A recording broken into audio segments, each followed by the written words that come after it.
What is up, everyone? It's me, Mark the Monster, for the Don't Say the F Word podcast. I am the leader of the PWO. That's right, the Puppet World Order. Today, we have a special Saturday show. We are snowed in Cleveland, and we are going to be joined by the BKFC heavyweight champion, Mick Terrill. Right there on that cool, the Donnybrook Company fight poster. Pretty awesome. We're going to have the heavyweight champ here. It looks like Mick might be just about ready to join us already out the gate. We want to thank everyone for checking us out on this Saturday morning here in the U.S. Mick is creeping up on the evening hours. Let me adjust this. I think I can get him in here. Gonna plug this thing in. Gonna move this over. At this weird cord.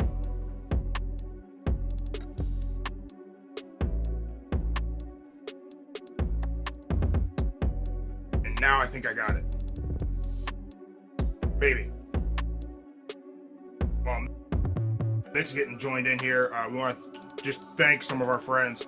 We got Sweeney's Hot Sauce out of Denver, Colorado. It sponsors all of our hot takes. Tomorrow we will have our weekend professional wrestling show. The big guy Jeremy, who will be here in just a second, he'll be joined by the illegal brother-in-law Joe. I think Joe's doing Royal Rumble trivia for us, and we'll see how that goes. We'll see if Jeremy remembers anything. He's been hit in the head quite a bit in his life, so I don't know that his memory is going to be very good. It is telling us that Mick Terrill is unable to join. I got to figure out these cords, I think. It's not the easiest thing in the world for a puppet to operate Instagram.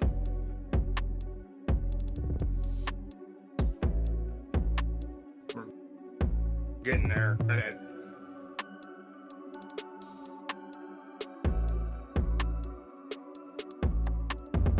Now, maybe. I think I got it now.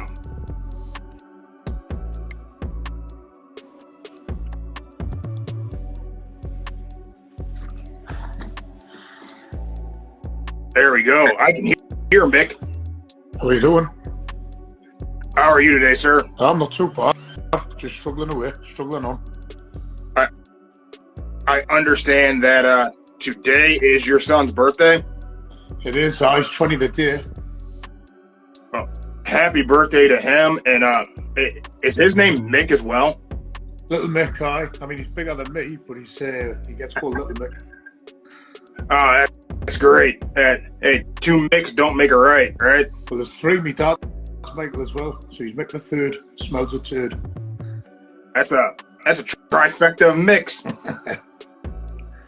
Yeah, gotta love that. Yeah, champ, I want to thank you for joining us. I hope that you and your son get some great time this evening to enjoy your birthday. His birthday, I mean. I did see your Instagram post this morning about 25-second abs. Will that work for a puppet? You need a good Sharpie. You get a good Sharpie, maybe it's a different colour, and I think that'll work for you. All right, I'm going to have to give that a shot. Thank you for joining us, sir. The big guy Jeremy is coming in, and you guys can hang out together. Thank you for checking us out, everyone. We will be back tomorrow, our pro wrestling show. But here we are, live.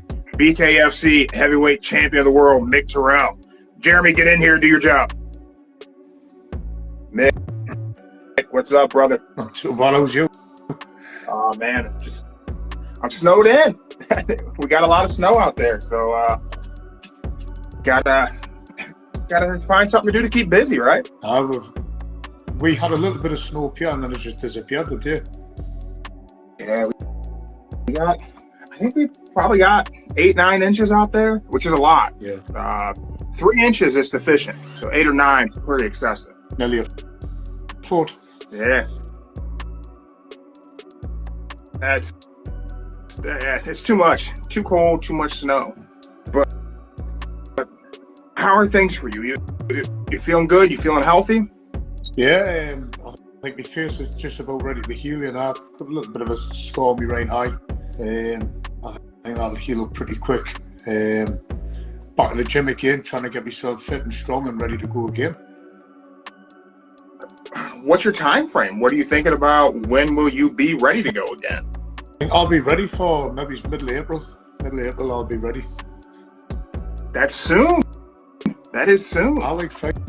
You know what I mean? It's the longer you wait, the less you get to hit somebody. You know what I mean? I just want to get in there, get as many as I can. Yeah, I mean, you've been fighting a long time. A long time. What year did you start? Chicken. You started, what, about 18 years ago? 19 years ago? I first walked in the gym when I was 23. Before that, I played football. I usually call it soccer. So I played that first. And then I was getting a lot of yellow and red cards. So I thought I might as well do something where I get a pat on the back for hitting people rather than get told off. So I started Thai boxing first. That was my first sport, Thai boxing. And then K1 kickboxing, and then on to boxing. When you started Thai boxing, you were not a heavyweight, right? You were a lot smaller. When I originally went in the gym, I was about 17 stone, and I don't know what that is in pounds. And anyways, I cut down to 85 kilos, 13.5 stone. So that was my fight weight, 85 kilos. I'll be 160, 170, maybe 185 pounds. So that was my fight weight, but like I was eating chicken and broccoli 4 times a day, and I would eat my broccoli raw. So I would just have raw vegetables and a chicken breast 4 times a day, and that was it. What did you feel better at? Did you feel better being lighter? Do you feel better being a heavyweight? I mean, as we get older, we all put on, what I like to call our man weight. Yeah. Well, I was still 85 kilos when I was 31. So basically, I don't think I punch any harder now than when I was then. I was just a lot faster then. The difference is when you're heavyweight, you've got to put the weight on, because if somebody says hits you, it's not that the shot's hurt you, just moves you a couple of yards, because you've been hit off someone heavier. So it's a bigger mass moving you. So if you're also a bigger mass, you get hit, you stay still. So the weight gain is basically for that for me. So I had loads of fun, to be honest. I had ice cream every day for about 5 or 6 years to get heavyweight. I was on the ice cream diet. That's my kind of diet, man. Yeah. I would have ice cream, cakes, custard, anything. Just trying to get those calories in to put on that size? Well, it was funny because back in England, where I was at 85 kilos, I was the number one at 85 kilos, so I was struggling to get fights. So I had to go up a weight. So at the beginning, I was still 85 kilos, fighting kids who were 120 kilos. So I was giving away like 3 and 4 stone. And I was holding my own. I got beat a couple of times on the transition up. And then eventually, once I hit the weight, I was there, I wasn't bad. But, like, fighting's a funny thing, this is how bad it was when I was 85 kilos. Like I say, I would have chicken and broccoli 4 times a day. And then for a treat, I would have a wet carrot, because you'd be surprised how sweet a wet carrot is. So I would suck on a wet carrot. I'd make sure it was, like, kept in water. And then I would just suck on the carrot, like, nibble away at that. And that was a treat. So when you're fighting at heavyweight, and you can have a beef burger, or you can have, like, a sandwich, it's not bad training. You do, because when you're training lighter, you're starving. You're absolutely starving. But when you're heavyweight, I can have a burger, steak, anything I want. It's great. Yeah. Back whenever I was training and fighting, I did amateur MMA in the States, and it was a struggle for me to be a light heavyweight. I tried to get down to middleweight. I never got there. As an adult, my lightest was 193 pounds, I think. So I probably could have cut water and been to 185. But my lunches every day would be a can of tuna in my hand, just pour it out and just eat tuna. I'll not eat tuna now.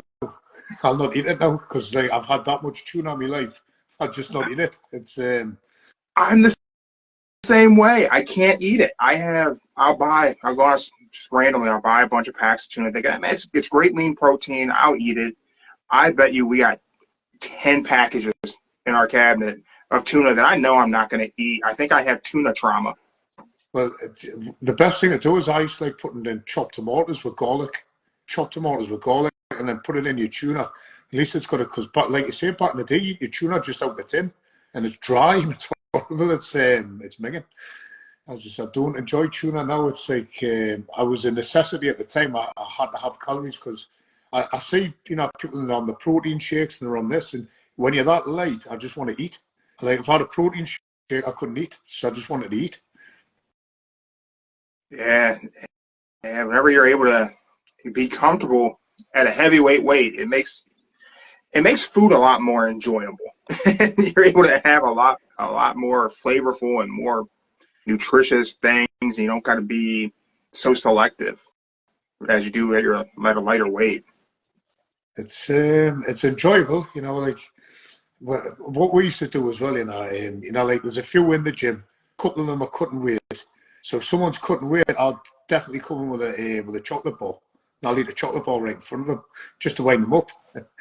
And then them used to do this shit. And I used to work with a lad called Craig Jones, very good Thai boxer, and we used to work on the doors together as bouncers. If he had a fight coming up and he was cutting weight, I'll go and get a milkshake or a McDonald's. Could have even been winter. Could have been minus 10 degrees Celsius over here. And I would sit freezing, drinking a milkshake just because he couldn't. And then he would do the same to me. That's such a dick move right there, man. That's a British humor. I can appreciate it. That's for sure. Certainly an asshole way to go about it, but man, I respect it. Yeah, that was our little thing together. We're just trying to wind each other. I mean, the gym I train at, that's all we do, just wind each other up. You go to the gym, my wife says it's not really training because you're there with your friends and you just non-stop winding each other up. Yeah.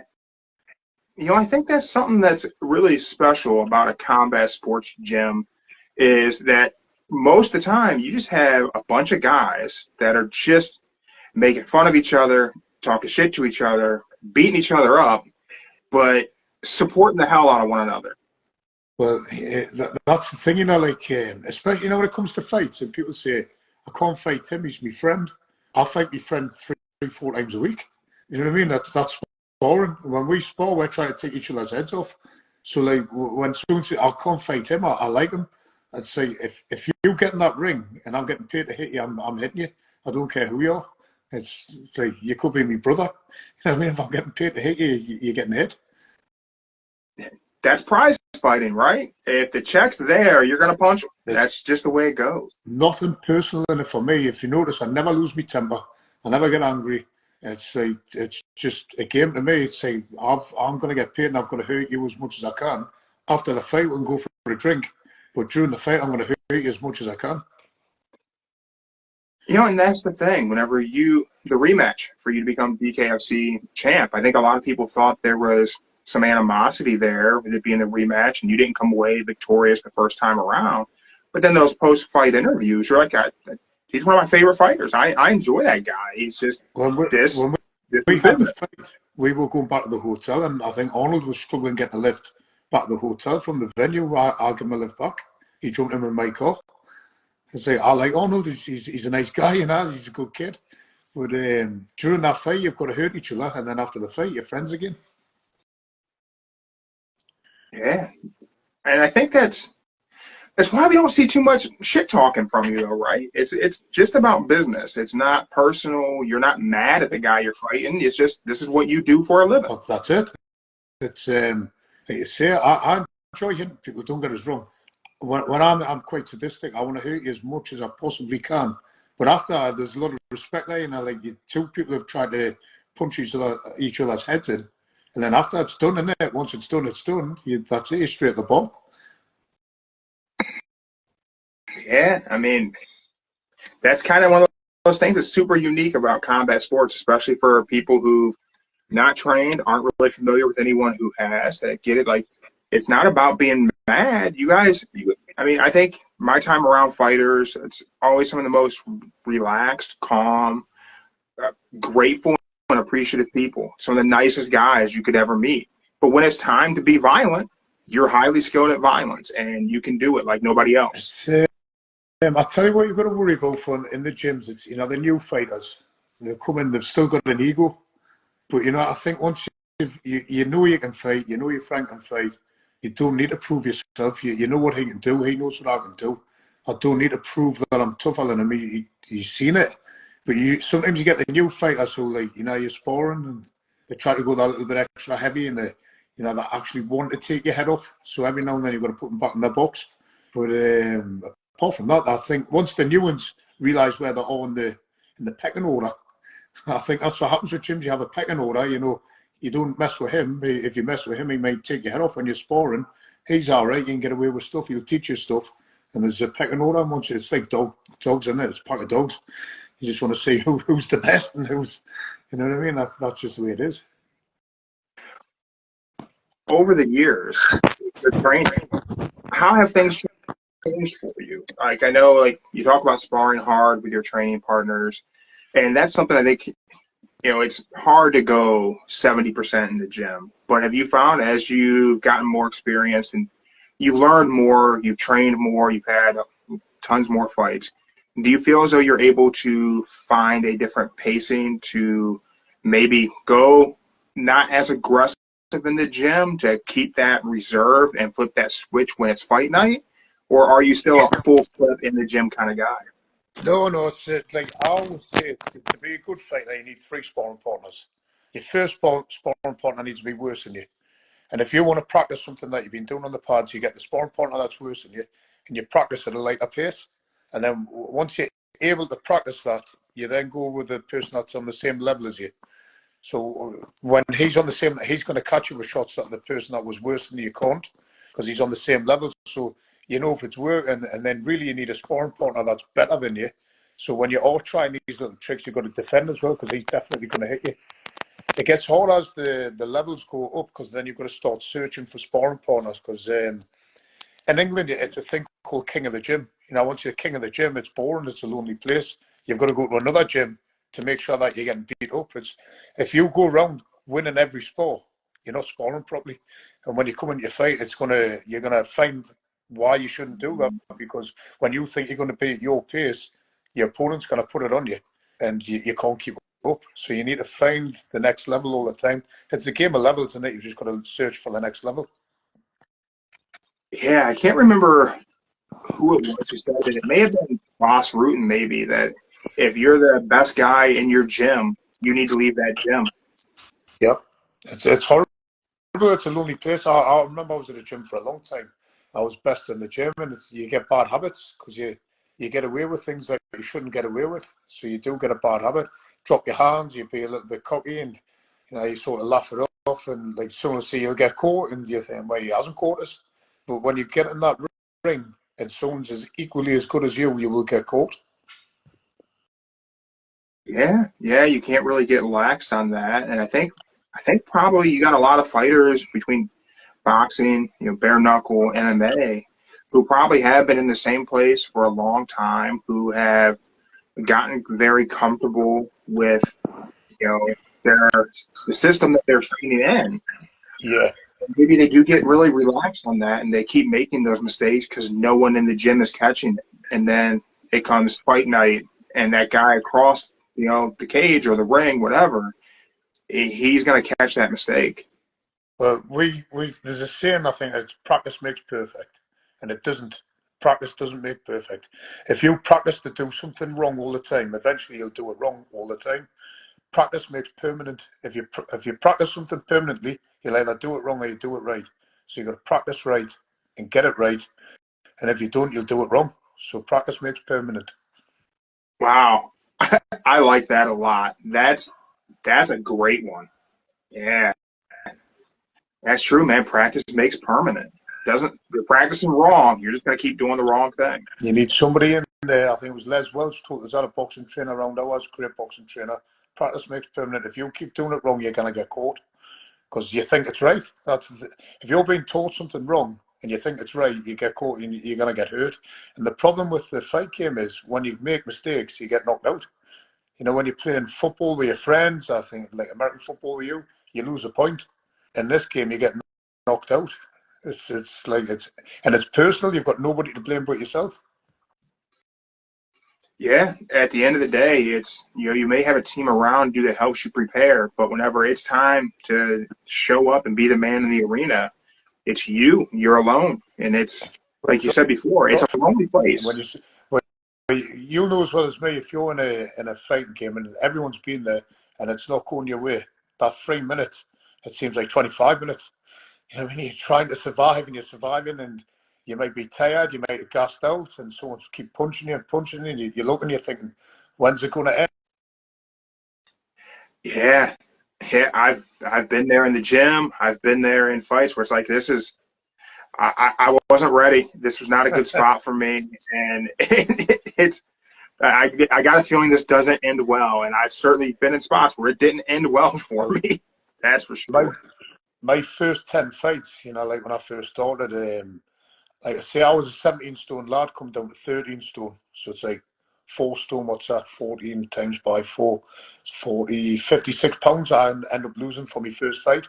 So it took us a year to get there. So I was a big puncher for my weight. And I was just knocking everybody out. Everyone I was punching, as soon as I touched them, they were out. And then once I got my 10th fight and the level went up a little bit, I couldn't knock the lad out. So, like I say, practice makes permanent.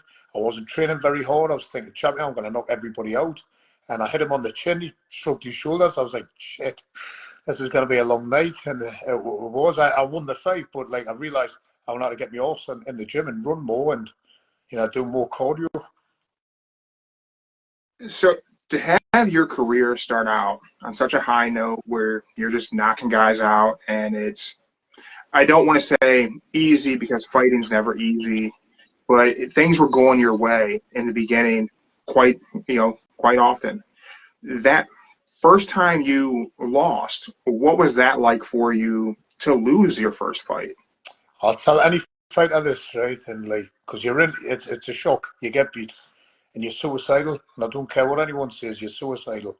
It's the worst feeling in the world. And what you've got to do is you pick yourself up. It's the fight game. It's win or lose. You pick yourself up. You get yourself straight back in that gym, and then you start hitting the bags and you get back on it. Because if you don't, you'll sit in a slump for 6, 7 months. Just like I know fighters lose their fights and they're on drug binges.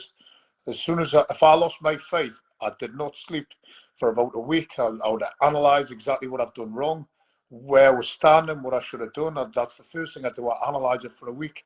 Where did I go wrong? And then I get back in the gym. I say, I need to improve on this. I wasn't fast enough. I wasn't strong enough. I should do more weights. Maybe just need to do more explosive training, or I needed more stamina. And I try and work on what I've been rubbish at. And to be fair, I actually do this with fights I win. I never watch me fight back and say, I look great there. I watch me fight back and I say, that was wrong, I've done this wrong, that was wrong, I need to improve on that and I need to change that. But I think that's when your fighting becomes your job. You know, you've got to be good. Yeah, and well, I think that that mentality, if you're going to look at where you had the opportunity to improve, that's why you're a champion today. You look at, I think Louis Simmons, Westside Barbell, powerlifting, legendary powerlifting coach. His mantra was, "Who gives a shit about what you're doing well? We have to fix what's broken." Exactly. That's the same as me. I've got to, if I spar, you know, I'll not sleep that night, you know, like I spar 3 or 4 times a week. But if I've been hit with a shot and like I know exactly where I was in the ring, what minute was in the round, I'm lucky like that. So I'll say, let's say it's a minute in the round, I've tried to circle, I've went the wrong way, and I've been punched with a really good shot. Hasn't hurt us. Didn't affect anything in the round of sparring, but I shouldn't have been there and I shouldn't have been hit. So I'll have to, like, in my mind, go back through why I was in that position. So I'll not sleep till 3, 4 in the morning because I think I shouldn't have been there. And then I've got to be up at 6 in the morning the next morning to go train again. But like, I'll just play in my mind all night. I shouldn't have been there. I should have stepped that way. I should have maybe just pivoted, maybe just backed off over that way. And but that's the way my mind works. I'm disappointed if I get hit more than 10 times in a fight. Yeah, and that's understandable. Whenever you talk about looking at your fights, whenever you've had a loss and breaking it down, is that something, do you shoulder that whole responsibility yourself? Or do you have someone in your gym, a coach, training partner who can kind of look at you and look at your fight objectively and go, okay, here's where your missteps are. This is where you need to look to improve. Do you have someone else analyzing that along with you, or do you just totally internalize that all on your own? No, well, like I say, I'll go back home. I'll have a think about it. My coach, Andy Davison, he used to train with me back in the day. We're training partners back in the day. He now trains us. So I'll go back to Andy, I'll get the video, I'll say, this is what I've done, this is what I should have done, and he'll go through and he'll say, yeah, you're right, oh, well, let's do this. Or he might have a little bit of input and say, I think you should have went more this way, or and that's where we work. And it's the same leading up to a fight, you know, like if I'm fighting Rothwell, I've got to lose weight. If I fight what's he called, Lorenzo Hunt, I've got to gain weight because he's explosive. You know what I mean? So We got Lorenzo back here on a poster too. If I'm fighting different people, I've got to have different game plans because Lorenzo's really explosive. You know what I mean? He's really good. He's really quick. He likes to come in with a lot of hooks. So I want to have to go with Lorenzo with straight shots and get him on the back foot. If I've got Rothwell comes forward on you, but Rothwell doesn't throw 100% in every shot. He's just throwing little shots trying to tire out. So I want to be smaller and lighter and get away. So I'm faster. So that there's different game plans for different fighters. You should never go in thinking my game plan's going to beat everybody because they're two-dimensional. You've got to change it up every now and then. Yeah. And for you, I mean, as the heavyweight champ BKFC right now, you have so many guys that are gunning for that title opportunity. And that top echelon in BKFC, it's a killer's row. You mentioned it. You have Lorenzo Hunt. You got Ben Rothwell. We got Roy Nelson. And we may have Mark Hunt. Josh Watson. There's loads. Like people, one of my friends pulled us the other day. Went, what's it like being world champion? I went, it's the worst feeling in the world. And he went, why? I went, I've got like 8 or 9 really tough kids want to fill us in. I says, everyone wants to beat us up. No, I says it's the worst feeling in the world. Yeah, and I imagine it's got to be, one of those things. Is you're looking at April as a possibility. We don't know who that could be against yet. You have a lot of guys calling you out, looking for that opportunity. I've only seen you make one call out, and that's Tyson Fury. If he wants to step into your world, that'd be really cool to see that. I think you guys would sell a hell of a lot of tickets and pay-per-views. That's for sure. Well, I mean, Tyson Fury's one of my favourite fighters, but he's wanting to fight people across loads of different organisations, doesn't he? Like he wants MMA fighters, he just fought in Ghana, and I think it was like Bare Knuckle's the most extreme. Calls himself the Gypsy King. Bare Knuckle boxing's gypsy fighting in it. So I thought I'd try and get the opportunity to get in. I've already sparred his cousin Huey. I sparred Huey when Huey was fighting Parker for the world title. So I met Peter and Huey through there, So it'd be nice to get that fight. Yeah, hell yeah, it'd be a great payday. Oh, it'd be excellent payday. And my wife's spending money, so I need it, Well, and you got a grandbaby on the way too, so you may need that payday. You may have to start building a trust fund up for some grandbabies. That was a shock. Christmas Day we got told about that. That was a little bit of a shock. I mean, obviously happy about it now, but at the time it was like, you are young, you know what I mean? You're going to be skint. You're going to have no money. Yeah, I was a young dad myself. I was 15 when my daughter was born. Oh, yeah? Me and my wife, we got started really early. We didn't waste any time. Yeah, we've been together all high school. We started dating. I was 14 years old. I'm 41 now, and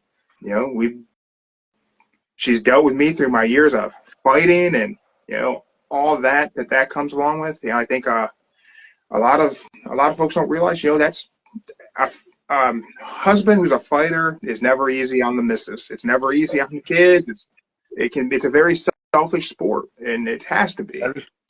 It is. You're right. It is very selfish. I mean, I'm looking over the time. My wife just says that's what you do. But at the beginning, my wife's like, I'd rather we went out somewhere because it wasn't like it was a hobby at the beginning.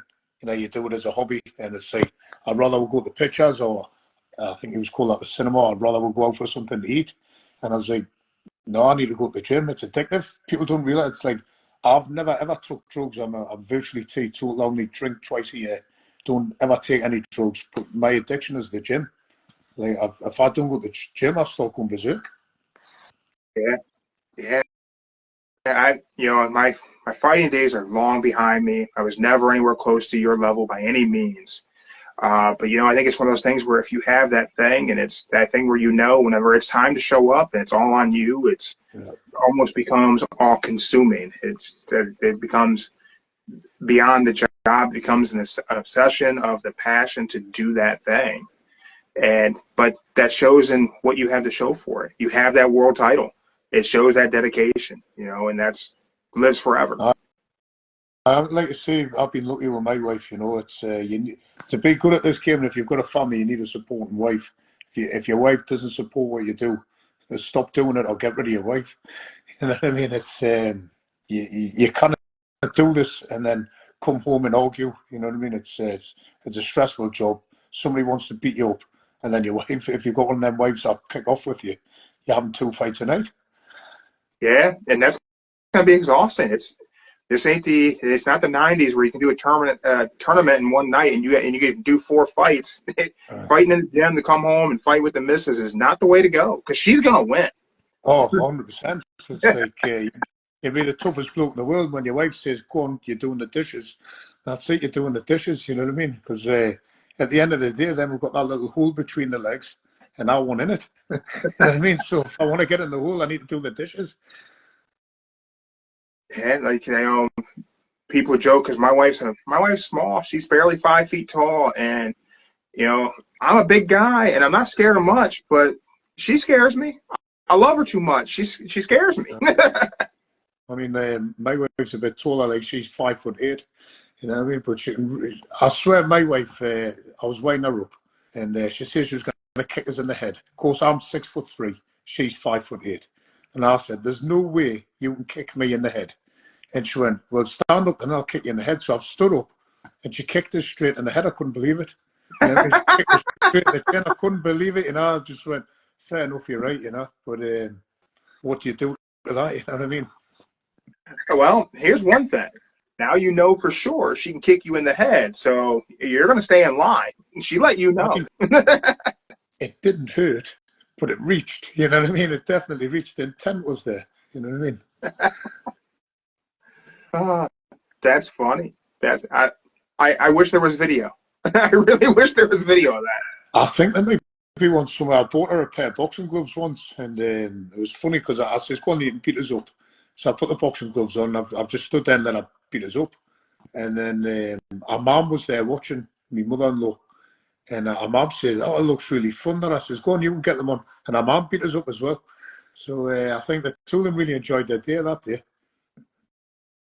Yeah, don't make that mistake. Don't teach your wife how to throw good punches. Oh, she does. My wife does throw a good punch. That's risky business. That's risky business.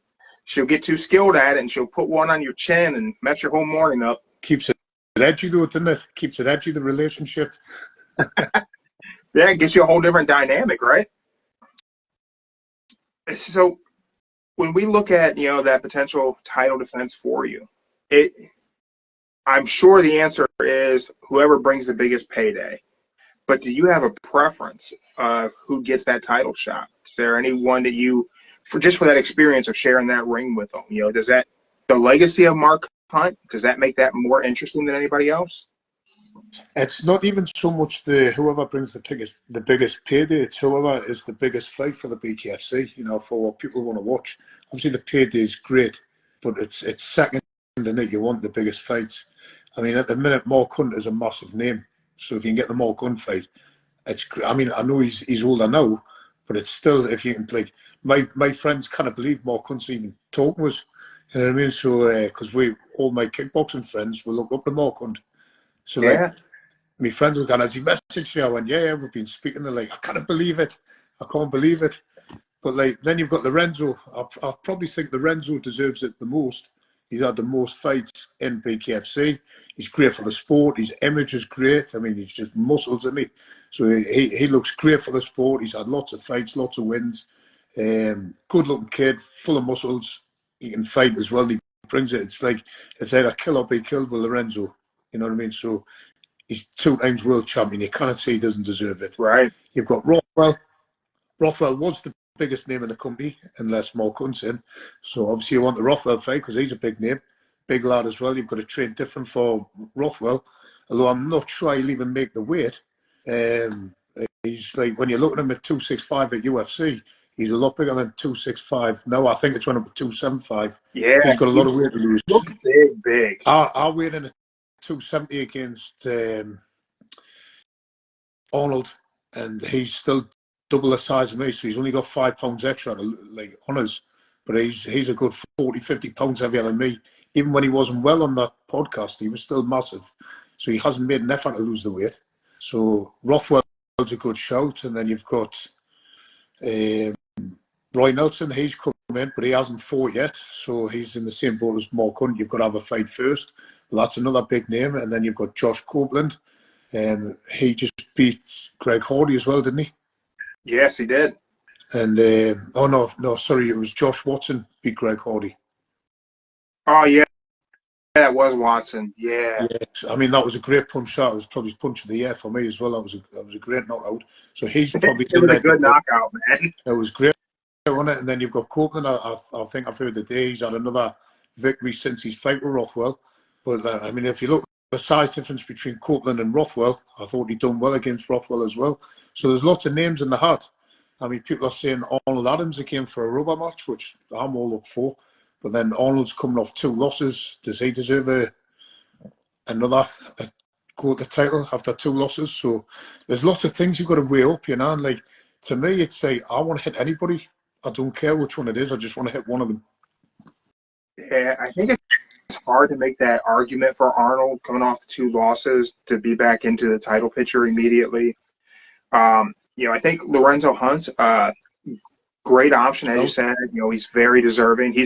Me and Lorenzo Hunt were from the same town. We went to the same schools. My only thing, if I looked at it from a business standpoint, is does Lorenzo vacate 2 titles to come after heavyweight? The other thing is, you'll say Mark Hunt hasn't fought in the organisation. Lorenzo hasn't fought at heavyweight. So, like, that's the only thing I've got with Lorenzo. He hasn't fought at heavyweight yet. And although I think probably he's the most deserving, should you not fight at heavyweight before you have a crack at it? And say, can he cope at the top? Does he want to vacate 2 titles before he realises, hold on, these are a lot bigger than what I'm used to? I mean, I like Lorenzo, we'll have a laugh after. I mean, the thing you've got to put on the show, Pony, and the thing. But after me and Lorenzo get on well, but I'm a lot bigger than Lorenzo, and there's people a lot bigger than me. Like, Rothwell is double the size of me, and I'm a lot bigger than Lorenzo. Yeah. I think if you look at that heavyweight division, you look at, the guys who it could be, if you look at that potential, it'd be an interesting night if David Feldman were to make, Lorenzo Hunt a heavyweight fight against a Ben Rothwell.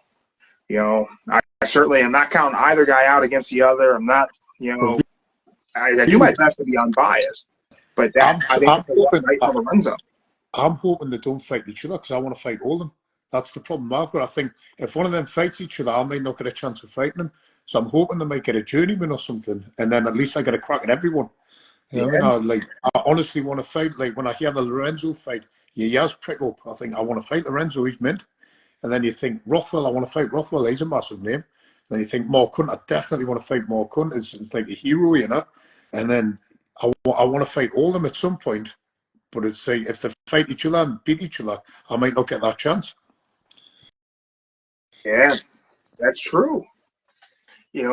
I had Mark Hunt on earlier this week and showed the picture he had shared of your face on the dartboard.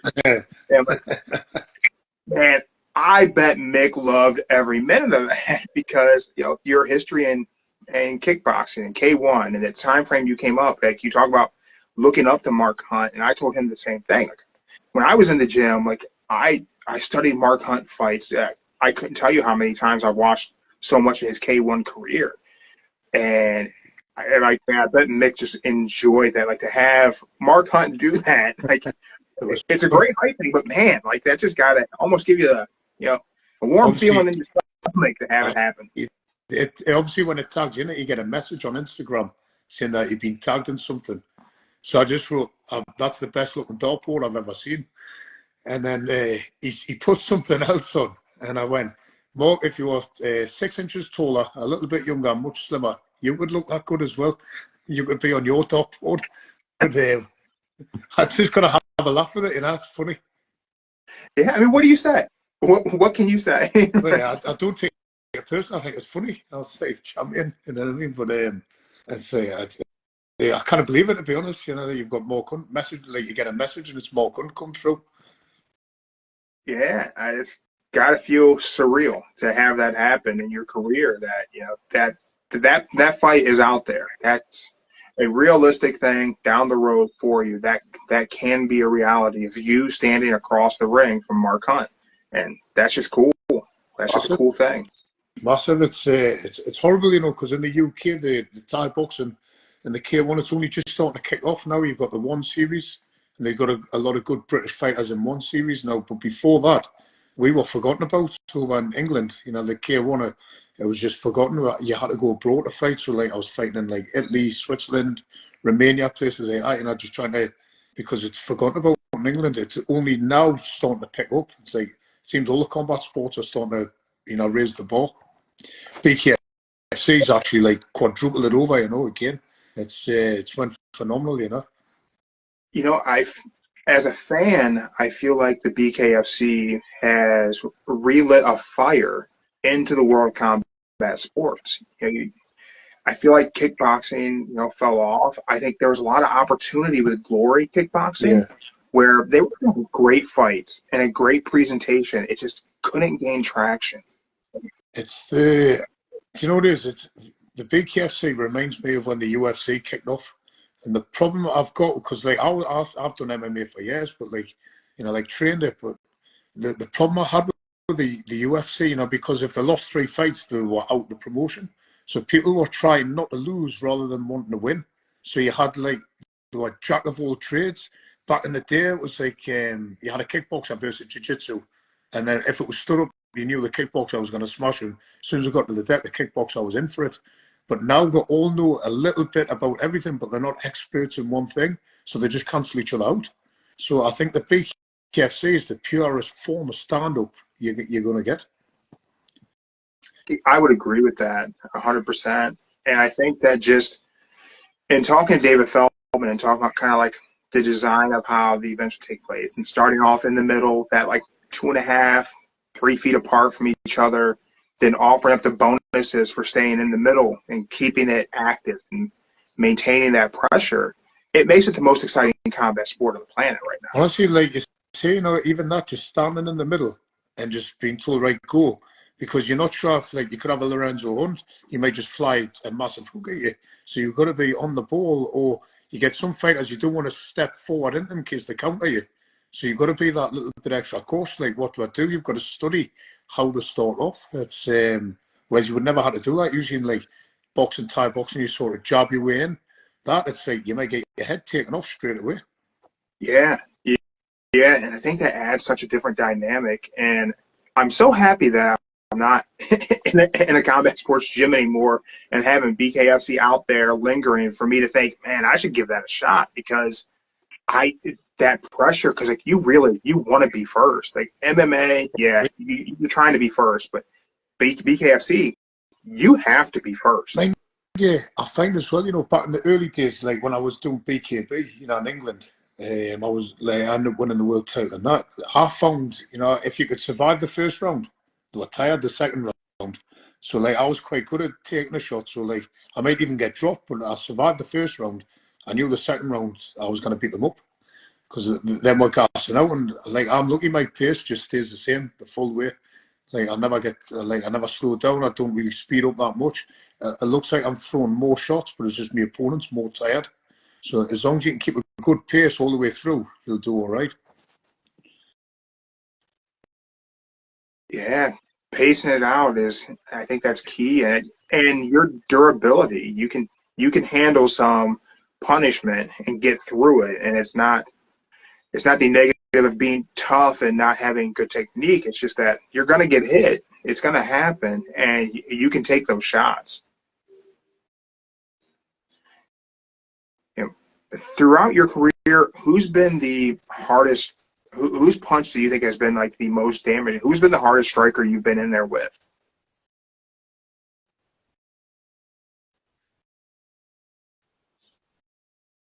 I think I lost my audio.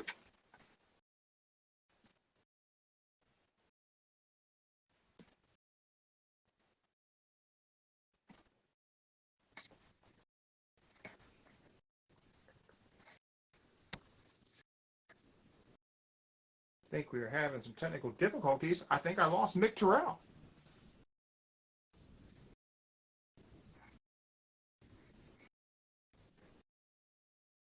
Gotta love Instagram and these live podcasts. Anything can happen, and I think we lost our connection to BKFC heavyweight champ Mick Terrill. We're gonna see if we can get him back in here. I feel like that may be Mark the Monster's fault. I don't know what he unplugged, but I think perhaps something got unplugged there, and we lost the champ. But I think we're looking at some great potential fights for Mick Terrill. I think the possibility of Lorenzo Hunt, moving up to heavyweight and getting a title shot against Mick would be really fantastic. I think it would be a great fight for sure. But as Mick has said, without having a heavyweight fight under his belt, does Lorenzo The heavyweight easily. Oh, there we go. We got Mick back. Sorry about that. I pressed the power button on my phone. That's all right. You know what? I blamed Mark the Monster. I put all the blame on the puppet. So I've just had to run upstairs, make sure I'm uncharged as well. But, good. So, in your career, who's been the hardest striker you've been in there with? Who's hit the hardest that you've been able to take it and just keep moving? Back in the day, I was fighting on Super Combat. I was fighting in Romania, I think it was. I fought a lad called Patrick van Ries. He was a Dutch lad, K1 style fighting. And I remember there was another Dutch team out there at the time, and I says, he was called Milton from Slam Gym. I says, Milton, I says, what's Patrick like? He went, Patrick's good, he's got power on both hands. So I went, what do you mean? He went, he's got KO on both hands. And I thought, oh, okay then, he's going to say that, But he jabbed us and my eyes went black. And then later on he caught us with the right hand, my eyes went black again. And so I thought, I'm going to have to stop this boxing. I'm going to have to try and kick him a little bit more, So in the finish, I ended up breaking his leg with the kicks. I just kicked his leg to bits. And his ankle snapped in about 5 places, I think. But it was lucky because if he had kept punching me, I was out. As you transition into bare knuckle, do you ever find yourself reverting back mentally to those kickboxing instincts, and you almost got to stop yourself from throwing that kick? Honestly, I'm just going to turn the telly down. The first 4 or 5 fights, I nearly knocked myself out on one of them. There was a punch there I could have thrown. It was a right hand, and I think I would have finished the lad.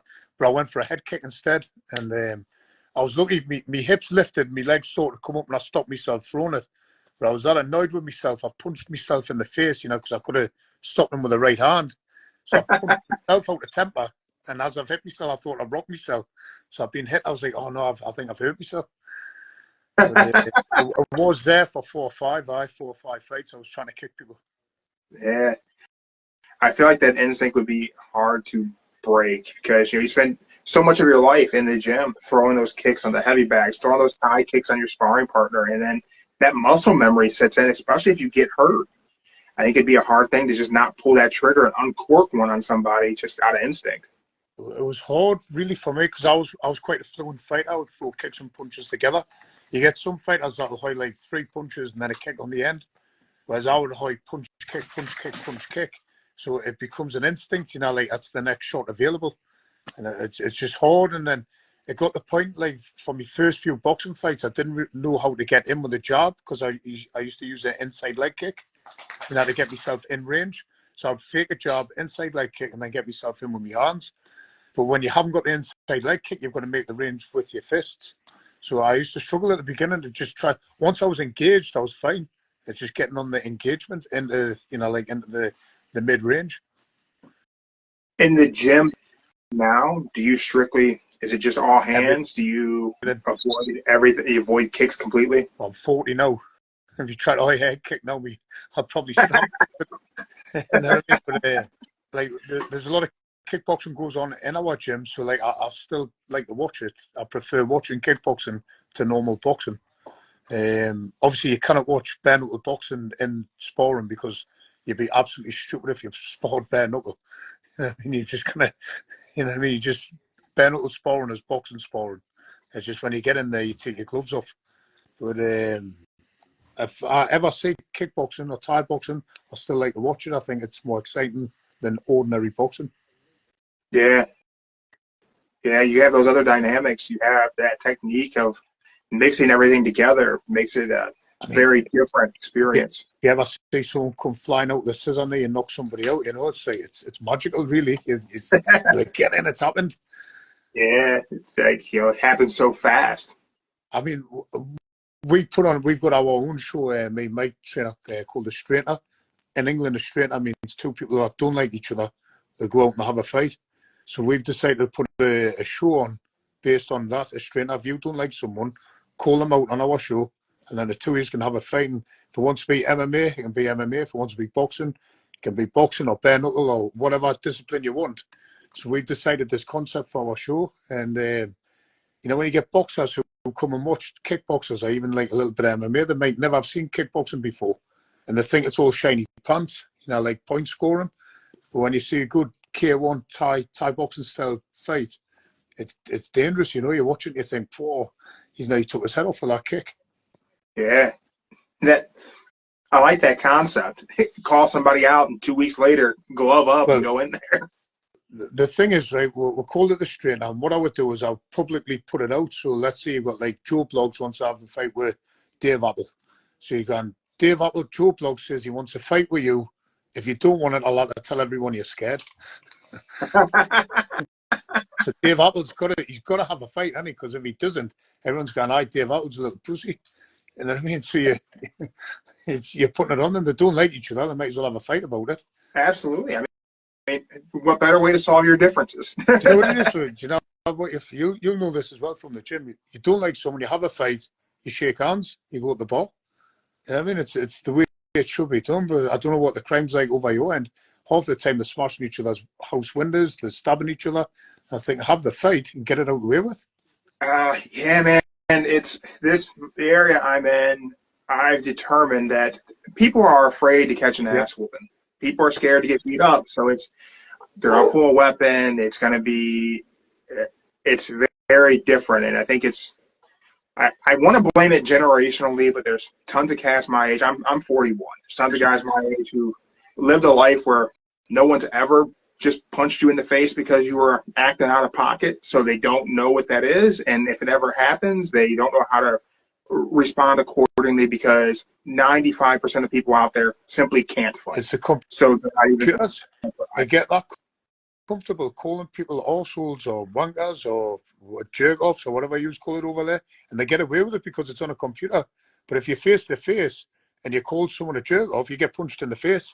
You know what I mean? I'm the same age as you. We're from the same era. I was arguing with my wife yesterday. If you slap someone, and if someone's called you a jerk-off, you go and slap them. And your wife says, you shouldn't do that. And I says, well, them shouldn't call you a jerk-off. I says, if I was arguing with someone and he had a gun in his hand, I wouldn't call him a jerk-off because I'm frightened he's going to shoot us. I'll try and be as nice as I can for that 10 minutes, get out the way, maybe he's get my own gun. You know what I mean? But at that time, he's got a gun. I'm not going to jerk him off, call him a jerk-off. You know what I mean? So if somebody knows I can punch them, they shouldn't call me because I might punch them. But they're that used to being able to do it. They think they can. I agree with you, and I look at people and you see these videos all the time of things that happen in these restaurants or these stores where people are just flying off the handle with these people who are just trying to do their job. They're just working for this company. They're just trying to make a paycheck. And I always wonder, what made that person think that wasn't that guy's last day at work? He may be at the end of his 2-week notice and he doesn't care anymore. Do you know what it is? It's the victim culture. It's all victim minutes. So what they'll do is they'll wind you up, call you, and then as soon as you slap them, I'm phoning the police. I've phoned the police. You've just done this to us. I'm thinking, hold on, you've spent 20 minutes winding the lad up. You know what I mean? He slapped you now because you deserve it. And now it's like, you've assaulted us. I'm phoning the police. I'm thinking, no, man, I hope he slaps him straight back into the 80s, when they realise you can't do that.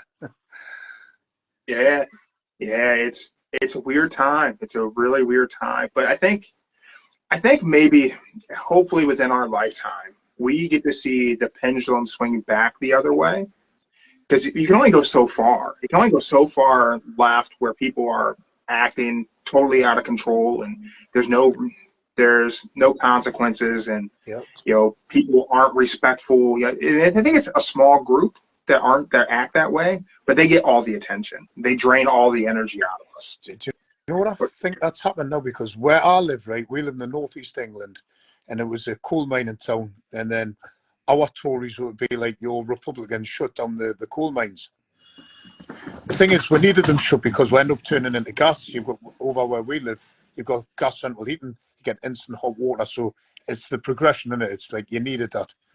But then, anyways, we're all maybe central, slightly leading towards left on the scale, and the northeast England, my family are central left. But the problem now is the left or that far left. If you're not extreme left, you're right wing, and you're probably central left. You're normal people central left, but because you're not extreme left, you're right wing. And I'm thinking, what's going on? They're trying to call you Nazis and stuff. And I'm thinking, I'm pretty sure Hitler was a leftist. You know what I mean? It's like, as soon as you don't agree with someone now, you're a Nazi. And I'm thinking, I hate Nazis. You know what I mean? I absolutely hate them. Yeah. And then you've got people, I call them fascists now. They're not left wing, they're fascists. And they're that far left, they think they're right. So they bark over here, they scream over here. And then if you've got any sort of different opinion than them, that's it, you're right wing. Yeah, and I think it's a problem. It's a problem over here too, where if you're not to the extreme one way, the people who are to that extreme think you're at the other direction, whereas you may just be center of the road. Like, Yep. I got some things that may be conservative. I got some views that may be liberal. I'm not extreme one way or the other. Like, can't I just kind of agree with a little bit of everybody? No, no one's okay with that. I like making money, and I don't like paying loads of tax on it. So probably in that respect, I'm right wing. That's what they call you, you're right wing. But like, it doesn't mean I'm not left wing. It means I still want to say make sure people are okay. You know what I mean? If you're poor, I want to try and help you. But what I don't accept is people who just don't want to work and expect loads of handouts and say you've got to go to work. You know what I mean? So it's like it's hard, but like as soon as you say the wrong thing, I've seen Sean Strickland. He got interviewed in Canada the other day, and the one about the transgender stuff, and I'm thinking, why on earth is that coming up in an MMA interview?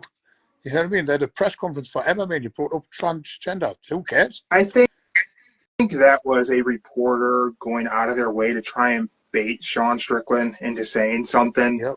And I think there's just a lot of that happens where the conversation is not about that thing. Why are you trying to get that guy's opinion on that thing? Maybe and I think something like this, you know what I mean? But when you're at an MMA press conference, it's about MMA. Right. And also, I don't know that's I personally don't care about Sean Strickland's views on that. So I don't know why a reporter is going to ask. His opinion's his opinion. He can have his opinion. It's his to have. Yeah. It's not.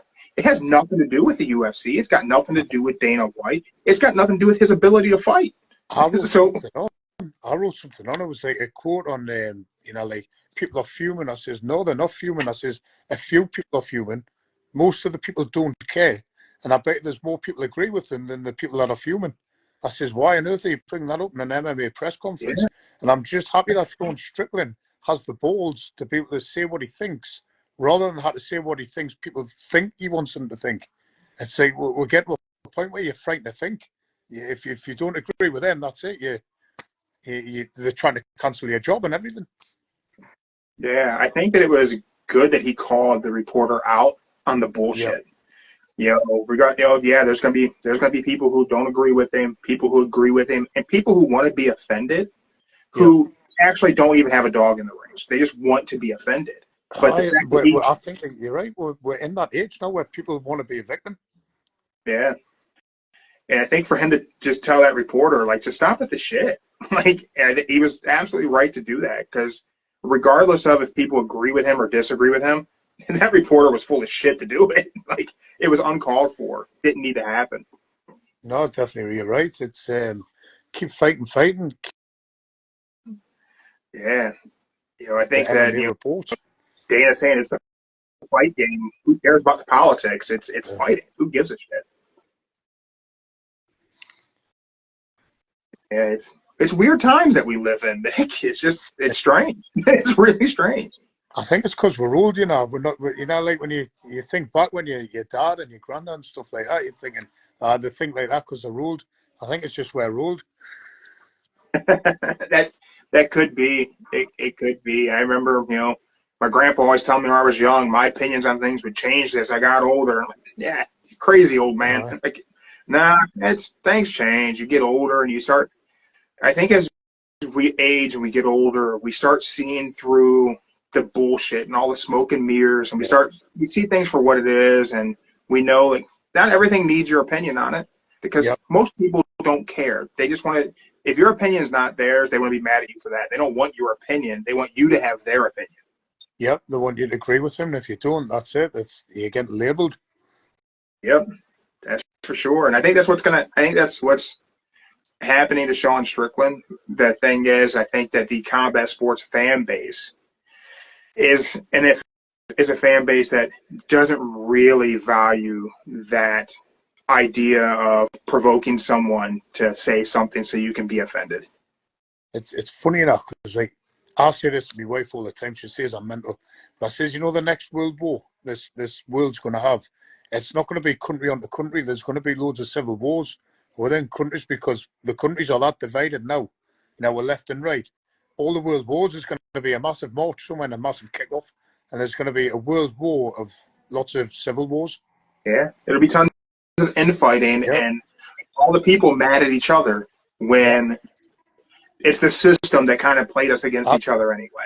That's what it is. It is. It's like it's crazy. You've just got to learn people just yeah, they're nice or you're not, and just get on. It's mad. Yeah, it's weird, and it's always there's a lot of things that are throwing gasoline on fires to just try and make people upset with each other. Where we're all just people. We're all the same. We're all just trying to get by and take care of our families and be as happy as we can be. And me personally, I don't really need someone telling me when I'm supposed to be mad. I've been pissed off enough in my 41 years. I know when I'm mad. I don't need some social media account telling me I should be mad. I know when I'm mad. It's like you say, just crazy times. It's crazy. I mean, I like it because I like arguing with people on social media. That's my little hobby. So later on the night times, I'll say something. Like on like at the minute it's Palestine versus Israel. So I'll go on a Palestine site. I'll say something against Palestine, and I'll go on an Israel site. I'll say something against them. And then you just get loads of people argue with you, and it's honestly it's hours entertainment for me. But Man, it's hard though because like I've been there on social media. I see some stupid post, and I'll go into the comments and I'll just see just loads of people, and it's just all this stupidity. And I'll go in there and put my thing in, and then you got 100 responses of people tearing you apart. And my wife put me onto this trick. You do it. You see how people are. Delete your comment and just leave all their shit there, and your comment's gone. I'm like, it's like, yeah. I sometimes I fall too far into it. I'm actively pissed off at these human beings that are within punching distance, so I can't hit them. It's like just delete it. That's what gets you in it when you just say, like I had somebody threaten me the other day, and I wrote something on. I think he was Palestinian, and he wasn't Palestinian. He was British, but he supported Palestine, and it was all the free Palestine. I said something. I went, "It's always been Israel's land. It's in the Bible." And then he said something. He went, "If you were in front of my gang," and I think he called us fam. "If you were in front of my gang, fam," he says, "you wouldn't say that." I says, "I bet you I would." I says, "Why do you need a gang in anyways?" I says, "I thought you'd be solo. Like you need a gang for you." He went, "Mate," he says, "if you were me and you solo, you would run." I says, "Mate," I says, "I wouldn't be able to catch him." And I says, "I'll be slipping on your own shit." I says, "You cut your pants when I was in front of you." So, and anyways, we end up being pals. We start laughing about it. He says, "No, that was some funny stuff." That. And I says, "See, we disagree, but we can have a laugh and get on." You know what I mean? So it's mad, And I think that's a big problem, is that people get too stuck in an idea that they can't come to terms that somebody maybe disagrees, but we can get along. We can have fun together. We can hang out together. It's just because you don't agree with someone doesn't mean you can't be their friend and you're not supporting of the individual. You can have total differences of opinions. Cool. Live next door to each other and still have a great That's time. the thing with the labeling, though, isn't it? You know what I mean? Once you're labeled, that's it. Like, oh, you cannot, he's off. You cannot label him, he's off. You know what I mean? But like you say, I can disagree with you on certain things. I might not like the same music. Doesn't mean I don't like it. You know what I mean? It's crazy. Honestly, it's the craziest time ever. Yeah, it's everyone's got to have a label that separates them from their neighbor to, I think, to feel special and to have someone to be mad at. You're right. Because Self-importance, that's what it is. They've got to feel self-importance. yeah, I think it's ego inflation or something. I don't know. I think they can't, like, I haven't done anything with their life, so they've got to, oh, I'm joining in with this, and I'm joining in with that. They've got to be like part of the group, you know, to feel important. Like, I was part of that. And I'm thinking, like, no, man, just work and go to do whatever you. Yeah, I think it's just one of those things. I really hope that, I think as much as social media makes it easy for people to connect, it makes it equally as easy for people to divide. You just look right here with the podcast. Me and you, look how far separated we are in physical space. But I think we're two dudes who can easily get along with each other. I mean, that's the thing, you know. I think I'm quite easy to get on. I'm nice to everyone. I'm nice to you until you're not nice to me. And then even then, I'll try and give you a second chance. You know what I mean? But, like, I can get on with anyone, me, and I think, like, I don't care where you're from, what you do, and I'll be nice to you until you're not nice to me. And I think if people start acting like that, maybe people will get on more, you know? Yeah. And I think too often, whenever you find yourself in a situation where if you're a nice guy and you have to not be nice, no one ever asks what happened that made you not be nice. I mean, I'm quite lucky, like I say, if something happened to me, I think somebody in the street. I've never ever bullied anyone down there, so if I am, what I will say is the only thing I've ever punched is, and then, Let's say someone's complained I've hit them. And the friend will go, well, why is he doesn't hit people for nothing? You've done something. You know what I mean? So I'm quite lucky where I live. It's like if I've ever had to do it, which isn't very often, someone will say, well, you've deserved it, what you done? But I think it's like back to the 80s, if you clip someone, it'll be like, well, why did you get clipped? You know what I mean? You've done something. You don't get clipped for nothing. Yeah, it's crazy because, today there's no settling your differences that way anymore.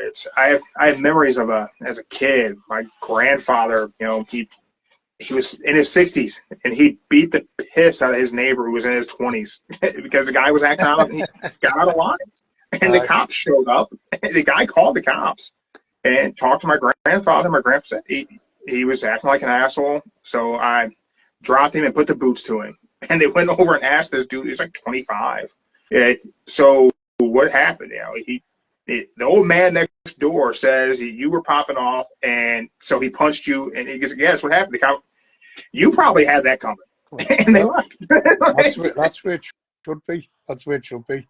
The problem, I think, like I say this as well, like the problem with the world is money, because back in the day, like if you were the biggest, strongest person in the group, you were the king. When you see the royal families and stuff, them were the biggest gang. So, like, royals, what they used to do they'd go and take over a village. They'd say, right, you owe us this much tax. We're going to look after you. That's no different to what the mafia do now. The mafia say, there's your shop. You pay me money. If anything happens, I'll sort it out for you. That's the royal family. That was how they become royals. That's what they've done. So, like, now that you've got money, you've now got puny little men who are trying to dictate what's going on because they can pay someone to do it. You know what I mean? Whereas back in the day, the biggest, toughest man was in charge. Now you've got this little pune. He's like proper pune. He's got this proper nice dolly bird on his arm. And he's walking around with a proper small-looking woman. And then he's paying for things. You know what I mean? Like, he's just breeding punier men. You know what I mean? Yeah. You look back and you look at, we all went through a global pandemic together. And I remember speaking about hypotheticals But some guys know, like, if it just goes really bad, like, what do you think happens? I'm like, the baddest dudes rule everything. That's what happens. Like, That's what happens. Yeah. The descendants of Vikings, that's who become your kings. Yeah. Because they will survive. And all the money in the world won't mean anything when there's nowhere to spend it. It's crazy when you look at history, because you do what the Royals say now, but I think the Royals have put in a good platform to say, like, you can't do this back to it. You know what I mean? But that's how them become Royals. Yeah. It's always by force. Always. Yes. That's it's the military is there to protect their investments, so that's what they're going to do. Well, Mick, I want to thank you for your time. I know that we're clicking up on time for a birthday dinner with your son. I think I'm a little bit late now. Just looking at his. Yeah, I don't want to get you in trouble. I know your wife can kick you in the head now, so I don't want to get you beat up before April. But I thank you for your time. I look forward to whoever it is, David Feldman gets on that contract to face you so you can get in there and do what you love doing. And that's punching people in the head. But I want to congratulate you on an amazing combat sports career, being, first BKFC heavyweight champ in the UK. It's amazing. I think you seem like a great guy I could easily get along with. I think anybody could, and it's going to be exciting to see what opportunities come your way, my friend. Thanks very much. Thanks for having us on. It's been a pleasure. Thank you. You got any sponsors you need to shout out before we go? Anybody you need to give a nod to? Mark Bailey Computer Clinic. He's my main sponsor. And Gillian, his wife, Gillian Harrison. They're great people. But if you need any computers fixing, Computer Clinic's the place. Awesome. Well, thank you, everyone who's checked us out live on Instagram. If you're not live on Instagram, thank you for checking us out on Spotify, YouTube, Rumble, wherever it is you're finding us. I appreciate it.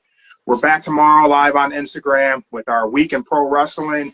Monday, it's Dave Redneck Mundell will be joining us, and who knows what else we'll have coming. Thank you, everyone, for checking us out. Mick, thank you again. I hope you and your son have a great dinner. Take care, man. Thanks a lot, mate. What you doing?